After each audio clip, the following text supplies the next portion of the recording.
तो हाँ जी सबको, जहाँ पे अपन ने पोर्शन रोका हुआ था कोफैक्टर का, उसी की शुरुआत करते हुए आगे बढ़ेंगे। ठीक है, अभी हमने को जो हमने माइनर पढ़ा था उसमें आपने कहा था, या आपने नहीं हमने कहा हुआ था कि आप बस साइन चेंज कर दो। जिस दिन आप सही साइन चेंज कर दोगे जनाब, उस दिन ये हो जाएगा हमारे पास कि वो को फैक्टर में बदल जाएगा। माइनर में अगर साइन चेंज कर दोगे तो को फैक्टर बन जाएगा। ऐसा अपन मतलब मैंने आपको ज्ञान दिया हुआ था, लेकिन एक्चुअल में जो साइन बदलना है ना, वो किस बिहाफ पे बदलेगा, किसकी वजह से बदलेगा, वो साइन हमें कैसे पता चलेगा। तो अब हमें उसी के ऊपर वर्कआउट करना है। समझ में बात आ रही है? जैसे कि अपन ने जैसे बोला कि जैसे कि यहाँ पे तो अपन समझ गए आई जे लिखा है, तो आई जे है क्या? तो आई जे अपन ने पढ़ा हुआ था। आई अपने पास रो है, दो जे हमारे पास कॉलम है। तो जिस दिन अपने बात करी तो 32, तो यहाँ पे 32 का मतलब ये हुआ कि 3 अपने पास रो है, कैसी 3 स्क्वायर मैट्रिक्स बनेगी हमारे पास। तो यहाँ पे 3 हमारे पास पोर्शन होंगे। ठीक है, अब 3/2 यानी 3 तीसरी रो और दूसरा कॉलम, यानी तीसरी रो ये होगी हमारे पास, और दूसरा कॉलम मतलब ये वाला पार्टनर की बात हो रही है, यानी ये वाले एलिमेंट की बात हो रही है। ठीक है, फिर आपने हमने ये फॉर्मूला पूछ दिया था कि आप ऐसा ऐसा रखो। अगर हमारे पास अब जब ऐड कर जाओ 3 और +2 क्या हो जाए -1, तो हमेशा लेना है आपको। यहाँ माइनर चलेगा। अब माइनर मान लिया था अपने घर से हमने पास कि माइनर की वैल्यू कितनी जनाब 5 है। चलो 5 नहीं लगेगा, आप 25 ले रहे। यहाँ पे जो मान लिया अपने पास जो एलिमेंट बैठा हुआ था वो 25 बैठा हुआ है। तो अब माइनर की जगह माइनर मान लो आपने, एक सेकंड, ये जो आपने माइनर निकाला इसको ऐसे लिखो। यहाँ पे तो कोई भी एलिमेंट है, लेकिन उसका उस एलिमेंट का जो माइनर आया, माइनर निकाला सीखिए, तो उसकी रो अपने को डिलीट कर, उसका कॉलम डिलीट कर देना। फिर जो बचेगा उसको क्रॉस मल्टीप्लाई कर देंगे। ठीक है, यानी सेकंड ऑर्डर की मैट्रिक्स बनेगी। मान लिया उसको सब कुछ करने के बाद जो मैट्रिक्स बनी 25 उसका आंसर आया। ठीक है, फिर हमने कहा 32 जिस दिन आप जोड़ दोगे हमारे पास, उस दिन कितना बन जाएगा? ऊपर 5 बन जाएगा कि 3 और 2 5 ही होता है हमारे पास, लेकिन 5 अपने पास ऑड होता है। जो साइन आएगा कैसा आएगा? निगेटिव आएगा। तो ठीक है साहब, तो अपना आंसर कैसा है? 25 आया। इतनी कहानी समझ में नहीं आई? हम बिल्कुल आपको समझ में आपको नहीं आई, हम आपके साथ फिर से लेके चल रहे हैं। ठीक है, उसके लिए आपके पास, ठीक है साहब, जिस दिन इतनी पार्ट हो जाती है, कितनी बात कि यहाँ पे A1 A2 यहाँ पे A3 आ जाएगा। बात समझ में आ रही है? वहीं पे यहाँ पे 21 22 23 हो जाएगा। फिर उसी के चलते यहाँ पे 31 32 और 33 हो जाएगा। जिस दिन इतनी कहानी होगी उस दिन अपने पास क्या करेंगे? किसी ने आपसे पूछ दिया हमारे पास कि को फैक्टर बताओ A22 का को फैक्टर बताओ। तो उस दिन आप क्या करोगे? हमारे पास C1 की जगह यहाँ पे ये बता रहा है हमारे पास कि जो I है वो रो है, लेकिन उसके चलते रो कितनी है? 2 है। कॉलम कितनी जनाब? 2 है। ठीक है, उसके बाद यहाँ पे -1 तो हमेशा रहेगा, क्योंकि -1 तो साइन डिसाइड करेगा। अगर ऊपर पावर ऑड होगी तो एज इट इज बाहर माइनस आ जाएगा। इवन पावर रहेगी तो हमारे पास पॉजिटिव बन के बाहर आ जाएगा। यही से इसी के ऊपर से थोड़ा सा क्या कहते हैं उसको मैग्नीफाई करके हम चीजें समझेंगे, तो कहीं ना कहीं अपने को यही चीज ट्रिक में बदल जाएगी हमारे पास। किसमें बदल जाएगी? ट्रिक में बदल जाएगी। जैसे कि यहाँ पे हम कह रहे हैं 2 तो जिस दिन आप ऊपर 2 का ऐड करो हमारे पास 4 बन जाएगा। अब माइनर किसका निकाला था? अभी हमने बात करी है, जो माइनर अपने पास निकाला 2 का, यानी 22 का माइनर निकाला। उस दिन हमारे पास यहाँ पे माइनर कितना आ जाएगा? इसी की रो, इसी का कॉलम डिलीट हो जाएगा। तो यहाँ पे जिस दिन मल्टीप्लाई करने में कितना आ जाएगा? A11 मल्टीप्लाई हो जाएगा A3 के साथ।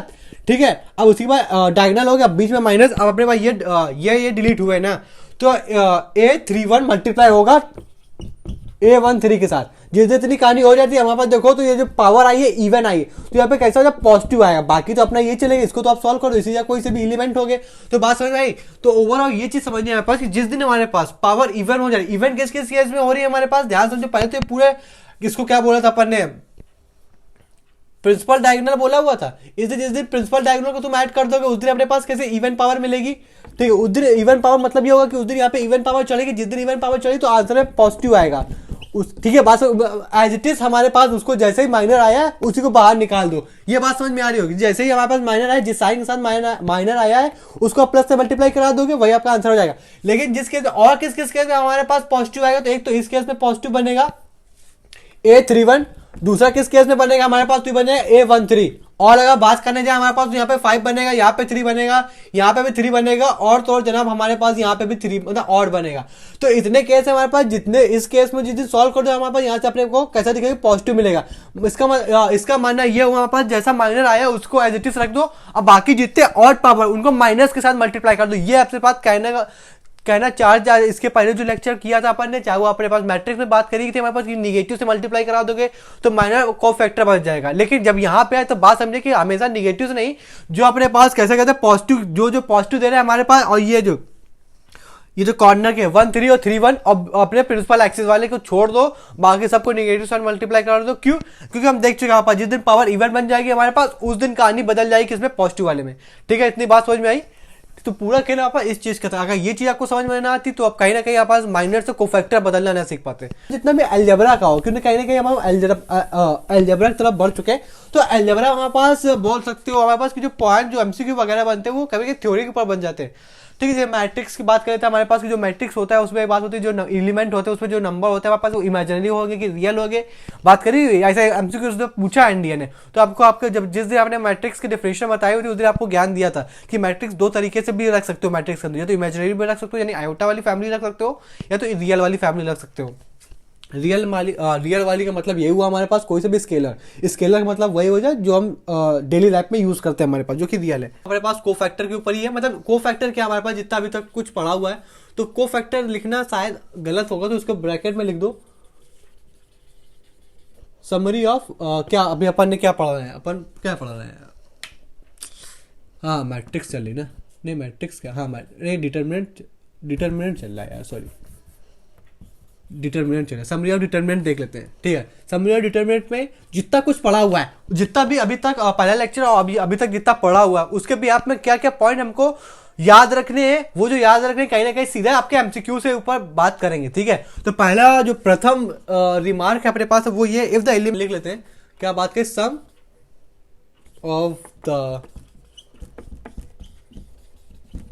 of the product of elements of any row, sum of the product of the elements of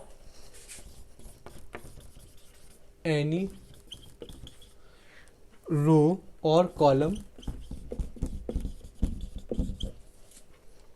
with their corresponding sign into cofactor with their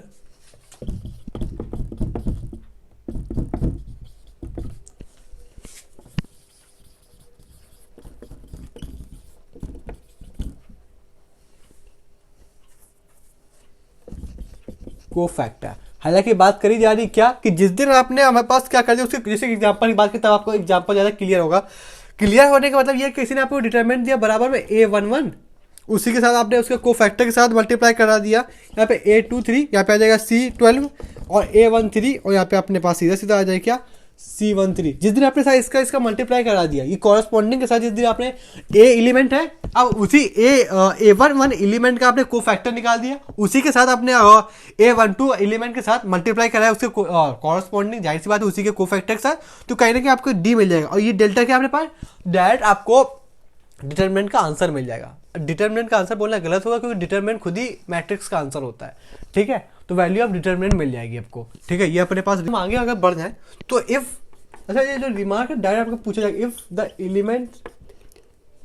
element of, अच्छा इधर एलिमेंट ऑफ रो और has product with another row और column. ठीक है, इतनी English समझ में आई रही होगी। कॉलम कॉरस्पॉन्डिंग, बताओ ये लाइन तो इतनी इंग्लिश तो समझ में आ रही होगी। ठीक है, कोफैक्टर हमारे पास सिंपल जो कहना था if the element of any row, कोई भी एलिमेंट होगा किसी भी रो का, अगर उस कोई सी भी एक रो अपन ने सिलेक्ट करी, उस रो के अलावा कोई दूसरी रो और किसी दूसरे कॉलम के साथ आपने मल्टीप्लाई करा दिया उसके कोफैक्टर के साथ।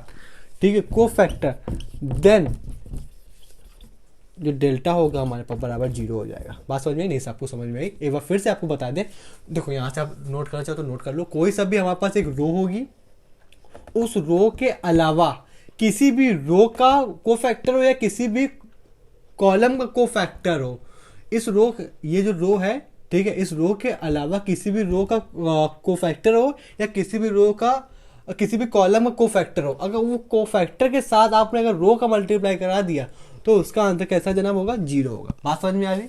अब हम आगे बढ़ जाए प्रॉपर्टी की तरफ। कौन सी प्रॉपर्टी? जो डिटरमिनेंट की प्रॉपर्टी है। और हालांकि जो हमने बात करी हुई थी अलजेब्रा में, प्रॉपर्टीज के ऊपर से एमसीक्यू बनते हैं, याद रखिएगा।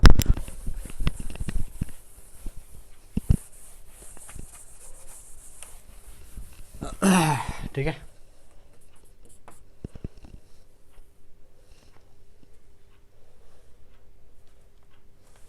ठीक है साहब, प्रॉपर्टी के ऊपर बात कर दें। ठीक है, देखो याद रखिएगा क्योंकि हमारे पास असर्शन रीजन हर बार बोला गया, इन सब के ऊपर प्रॉपर्टी से आंसर बनते हैं। आंसर क्या, एमसीक्यू बनते हैं, ठीक है। देखो the value of determinant remain unchanged by interchanging their रो और कॉलम। इसका तो ये हुआ, आप चाहे रो को उठा के कॉलम में रख दो, कॉलम को उठा के रो में रख दो, जो एक डिटरमिनेंट का आंसर है वो हमेशा आंसर ही रहेगा, ठीक है। आंसर में कोई बदलाव नहीं आएगा। बात समझ में आई, ठीक है। दूसरा पॉइंट लिख लेते हैं हमारे पास, if any two row and if any two row and जनाब two कॉलम, दो रो या दो कॉलम और इंटरचेंजिंग और interchange sign of determinant will be change। अच्छा, इसका मतलब क्या हुआ, बात समझ में आई? इसका मतलब क्या हुआ, इसका मतलब ये इफ एनी टू रो, कोई सी भी दो रो या दो कॉलम और इंटरचेंज कर दिए जाते हैं, sign of determinant will be change. जाहिर सी बात है, अगर साइन चेंज कर दोगे तो साइन का प्लस का माइनस कर दो, माइनस का प्लस कर दोगे, किन्हीं भी दो रो या दो कॉलम का, तो जाहिर सी बात है उसके डिटर्मिनेंट के आंसर में चेंज तो आएगा ही आएगा। इतनी तो ज्ञान है, अच्छा प्रॉपर्टी है, ये याद रखिएगा। If any two rows slash column are identical. देखो कोई सी भी रो या कोई सी भी, देखो कोई रो या कोई कॉलम अगर हमारे पास आइडेंटिकल है, क्या है, आइडेंटिकल है हमारे पास, तो उसका आंसर, उसका डिटरमिनेंट आंसर कैसा होता है, जीरो होता है। इतनी कहानी समझ में आई, ठीक है साहब, ठीक है। बात समझ में आई, बात समझ में आई। कोई अगर रो और कॉलम दोनों अगर सेम है तो डायरेक्ट आंसर उसका क्या होगा, जीरो होगा, ठीक है साहब, ठीक है। जिस इतनी कहानी हो गई, हम आगे बढ़ जाते हैं। आगे बढ़ने के बाद अपन फिर से डाल लेते हैं हमारे पास ए बी सी, ये डी पॉइंट है अपने पास, याद रखिएगा। The value of determinant is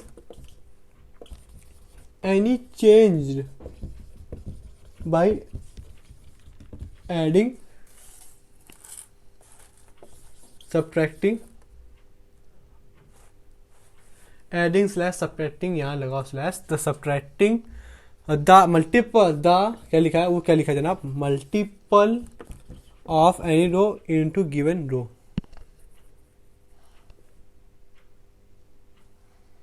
of any row into row, ठीक है।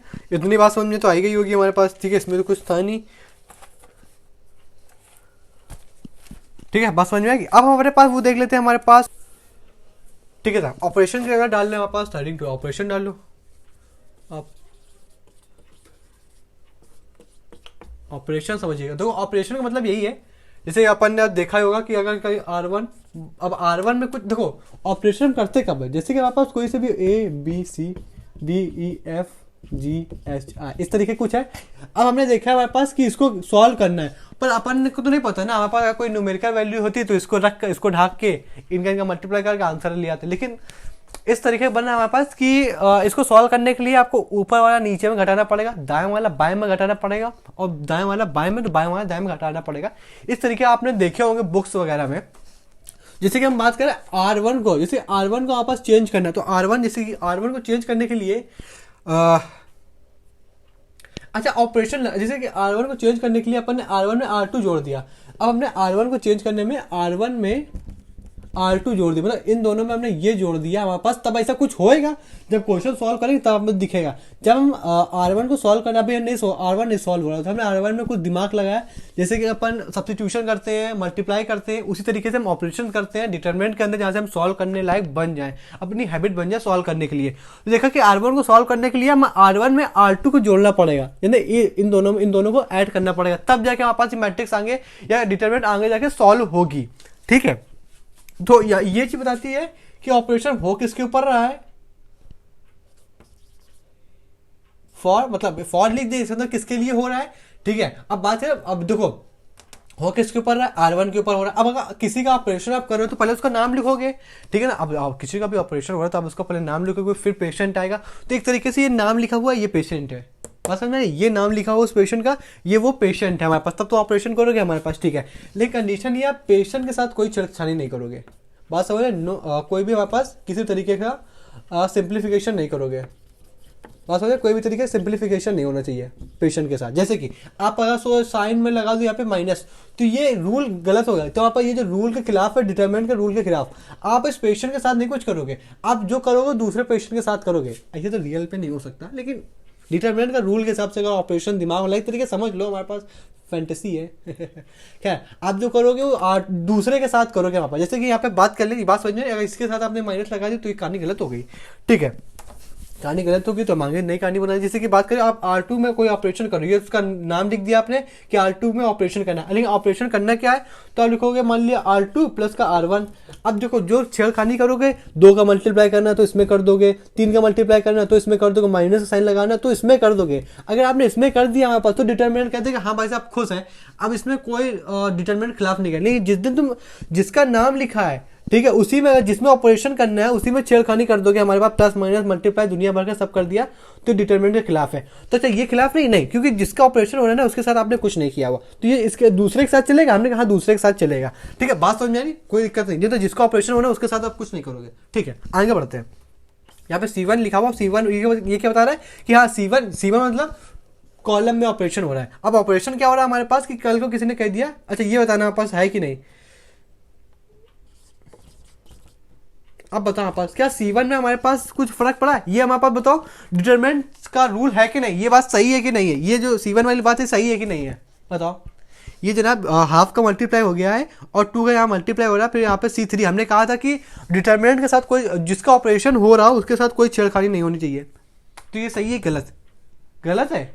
अबे ये सही है, कैसे सही हुआ, क्योंकि जिस दिन इसका तुम मल्टीप्लाई करना खोलोगे जनाब, ये पहले ही से 1 लिखा होगा, ये इस तरीके का बन जाएगा, ठीक है। और जहाँ पे मल्टीप्लाई में हाफ होगा ना, वो हाफ यहाँ होगा, तो जब फाइनल रिजल्ट आएगा वो ये आएगा। तो जो C1 के साथ, वो C1 यहाँ भी बेचारा अकेला था और C1 यहाँ पे भी अकेला, कुछ फर्क पड़ा क्या, नहीं हुआ। आगे वाली कहानी देखो, यहाँ पे लिखा हो R3, मतलब यहाँ पे C1 प्लस का 2 माइनस का 2 C3, कुछ फर्क पड़ेगा, ये बताओ सही है कि नहीं है ये बात, क्योंकि C1 में कुछ नहीं फर्क पड़ा, क्योंकि जिसमें ऑपरेशन होता है उसमें कुछ नहीं किया जाता, बाकी जितने भी रो या कॉलम गिवन है उसके साथ छेड़खानी की जाती है, ठीक है, बात समझ में आ गई। आगे बढ़े, इसी का क्वेश्चन के ऊपर बढ़ते हैं, लेकिन क्वेश्चन बनने से पहले कुछ हम बात जानेंगे, कुछ बातें ही जान जाए, सब इंपॉर्टेंट डिटरमिनेंट देख लेते हैं। अच्छा, सब इंपॉर्टेंट डिटरमिनेंट, हाँ ये डायरेक्टली आपके एग्जाम में पूछे जाएंगे, पूछे गए हैं, पूछे भी जाएंगे, ठीक है। आज इस बार के नहीं तो आगे वाले कभी पूछे जाएंगे, बस फर्क इतना है, लेकिन पूछे तो जाएंगे, हर जगह ये चीज़ बताइए, सम इम्पॉर्टेंट डिटरमिनेंट, कुछ हमारे पास इंपॉर्टेंट डिटरमिनेंट है, आइए उनकी बात कर लेते हैं। जैसे सबसे पहले इंपॉर्टेंट डिटरमिनेंट है ये 1 1 1 ए बी, इसको डायरेक्ट आपको याद रखना है, ए स्क्वायर बी स्क्वायर सी स्क्वायर। इसका आंसर डायरेक्टली पता क्या होता है, ए माइनस बी, यहाँ पे होता है हमारे पास बी माइनस सी, यहाँ पे होता है सी माइनस का ए, ठीक है। पहला डिटरमिनेंट ये आपको याद रखना है, दूसरा डिटरमिनेंट आपको याद रखना है 1 1 1 ए बी सी, यहाँ पे सी का क्यूब, तो इसका आंसर क्या होगा, आइए उसकी बात करें। यहाँ पे हो जाएगा ए माइनस का बी माइनस का सी, और देखो याद रखने जैसी चीज़ ही यहाँ पे आसानी से, यहाँ पर सी माइनस के, ठीक है, यहाँ पे हो जाएगा ए प्लस का बी माइनस का सी, ठीक है साहब। आगे बढ़ते हैं, हमारे पास नहीं यहाँ पे प्लस रहेगा, ठीक है। देखो याद कैसे रखना है, यहाँ पे 1 1 चलेगा, यहाँ पे जो सेकंड कॉलम है हमारे पास उसी का स्क्वायर यहाँ पड़ा हुआ है, फिर ए में बी घट रहा है, बी में सी घट रहा है, फिर सी में ए घट रहा है, आसान तरीका है। यहाँ पे जो 1 1 है, दूसरे कॉलम में हमारा ए बी सी है, तीसरे कॉलम में ये क्या ब्रैकेट क्यों लगा रहे हैं, दूसरे कॉलम में इसी का क्यूब पड़ा हुआ है, ए में बी घटेगा, बी में सी घटेगा, सी में ए घटेगा, ए प्लस बी प्लस सी, ठीक है। बात समझ में आई, कितना सरल है, ठीक है। तीसरी कहानी देख लेते हैं हमारे पास, इसको रफ कर दे रहे ऊपर वाला, अच्छा ऊपर वाला रफ कर, इसी में ऊपर खेल कर दे रहे, खेला ये कर देना, यहाँ पर ये कितना कौन सा नंबर, तीसरा नंबर है, यहाँ पे स्क्वायर पड़ा हुआ दोनों में, यहाँ पे हमारे पास क्या पड़ा है, यहाँ पे क्यूब पड़ा हुआ। इस तरीके का यहाँ पर डायरेक्ट रिजल्ट कैसे याद रखेंगे, इसमें आ जाएगा यहाँ पर ए प्लस का बी प्लस का सी, अब यहाँ पे सी प्लस का ए, ये तरीके आपको याद रखने हैं, ठीक है। बात समझ में आ रही है, कर लोगे यार, ठीक है। एक हमारे पास जो चौथा नंबर देख लेते हैं हमारे पास, उसकी बात कर ले हमारे पास। इसको देखो ये जो हम कर रहे हैं ना, इसका थोड़ा सा अलग है, इसको डाल के ऊपर लिखना, इसको बोलते हैं साइक्लिक डिटरमिनेंट, ये नाम है इस डिटरमिनेंट का, पर्सनली इसका नाम दिया गया। इस डिटरमिनेंट को लिखते कैसे हैं, यहाँ पे A B C B C, यहाँ पे आ जाएगा अपना सी ए, यहाँ पे ए बी। ठीक है, इसका आंसर होता है 3 तरीकों में। पहला तरीका ये है कि इसका ए क्यूब बी क्यूब प्लस का सी क्यूब, यहाँ पे आ जाएगा प्लस ए बी सी, ये एक आंसर होता है। अब इसका एक दूसरा आंसर होता है, वो इस तरीके का होता है, यहाँ पे 3ab माइनस का सी का स्क्वायर मतलब क्यूब, ए का क्यूब माइनस का बी का क्यूब माइनस का सी का क्यूब। ठीक है, इतनी कहानी होगी। जितनी इतनी कहानी होगी उतनी आगे बढ़ जाना, ए प्लस का बी प्लस का सी, और आगे इन सबके बाद अपन कॉमन निकालेंगे माइनस। ठीक है, इसके आगे भी अच्छा दिया हुआ है क्या इसमें, इसके आगे होता है क्या है,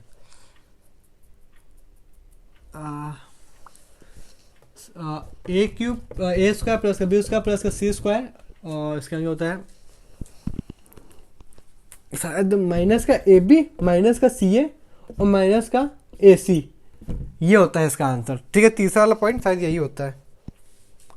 ठीक है, ये तीन देखो, ये सब आपस में एक दूसरे को जब इसको सॉल्व किया गया होता है ये बना होगा, फिर इसी को किसी ने दोबारा सॉल्व किया होगा तो ये बना होगा। अलग अलग मेथड से अलग अलग आंसर है, इसके 3 आंसर होते हैं, इसको बोलते हैं साइक्लिक डिटरमिनेंट। ठीक है, बात समझ में आ रही है।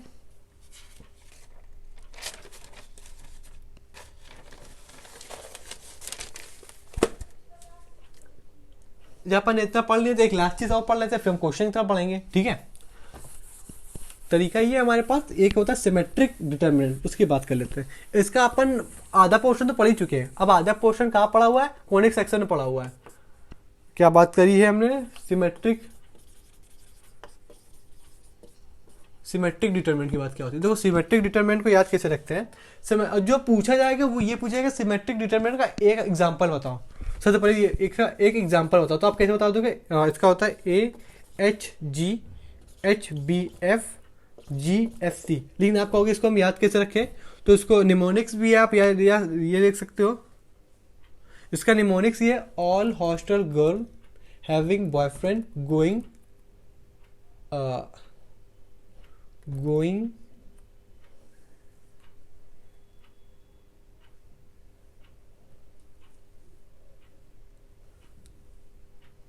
All hostel girl having boyfriend going full cinema.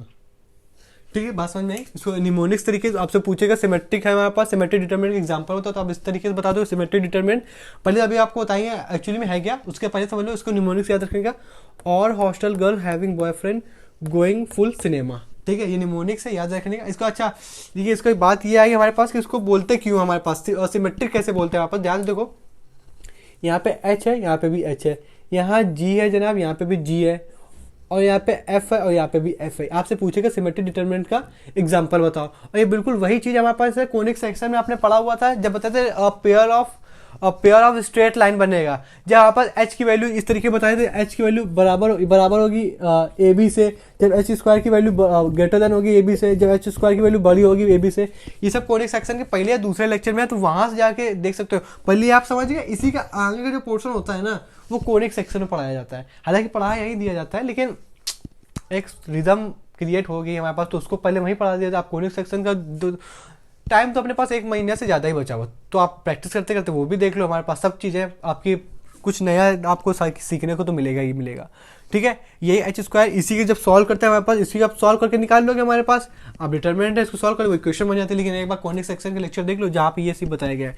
ठीक है, क्या हमारे पास है, all hostel girl having boyfriend going full cinema. ठीक है, ये निमोनिक्स है। देखो ये सब, ये वाली वैल्यू सेम है, यहाँ पे जी वाली पार्टी सेम है, यहाँ एफ एफ वाली पार्टी सेम है। इतनी कहीं समझ में। अब हम क्वेश्चन देख लें, क्योंकि अभी तक अपन ने कोई भी क्वेश्चन की प्रैक्टिस नहीं करी हुई है। ठीक है साहब, क्वेश्चन देख लेते हैं हमारे पास।